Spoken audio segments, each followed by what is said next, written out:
Donald Trump यांनी दादागिरी करत भारतावर 50% टॅरिफ लादले. पण अमेरिकेने भारतावर अशा प्रकारे दबाव आणण्याची ही काही पहिलीच वेळ नाहीये. यापूर्वीही भारताने त्याला उत्तर दिलं होतं आणि याचं उत्तम उदाहरण म्हणजे माजी पंतप्रधान अटल बिहारी वाजपेयी. 2003 मध्ये अमेरिकेने इराकवर हल्ला केला.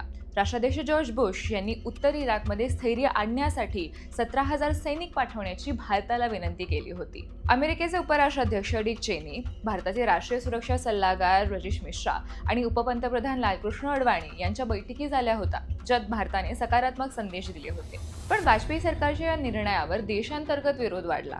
संसदेत सर्वच पक्षांनी या युद्धाचा विरोध करण्याचा ठराव पास केला आणि संयुक्त राष्ट्रसंघाच्या परवानगीशिवाय हे युद्ध अवैध आहे असं त्यात मान्य करण्यात आलं. जनसर्वेक्षणात 70 ते 80% लोकांनी सुद्धा सैनिक पाठवण्याला विरोध केला होता. त्यावेळेस भारताच्या ऊर्जा सुरक्षेचा विचार करणंही महत्त्वाचं होतं. भारत 75% कच्चं तेल हे आखाती देशांकडनं आयात करत होता. त्यामुळे या युद्धामुळे ते संबंध बिघडू शकत होते. तसंच अमेरिका आणि पाकिस्तानचं प्रेम पाहता भारताला कोणावरही विश्वास नव्हता. वाजपेयींनी सगळ्या बाजू ऐकून घेतल्या आणि आपल्या मंत्रिमंडळाच्या बैठकीत ते म्हणाले, जे सैनिक मारले जातील त्यांच्या आईंना मी काय सांगू.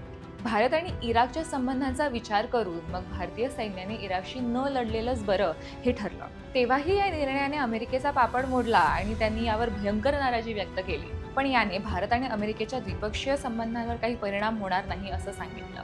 पण असं म्हटलं तरी त्यांना भारताची भूमिका मान्य नव्हती हे उघडच. पण भारताने आपल्या भूमिकेवर ठाम राहायचं ठरवलं आणि त्यानंतर काही प्रत्यक्ष अप्रत्यक्ष परिणाम झाले त्यालाही तोंड दिलं. पुढे जाऊन 2005 मध्ये भारत आणि अमेरिकेमध्ये अणुकरार सुद्धा झाला.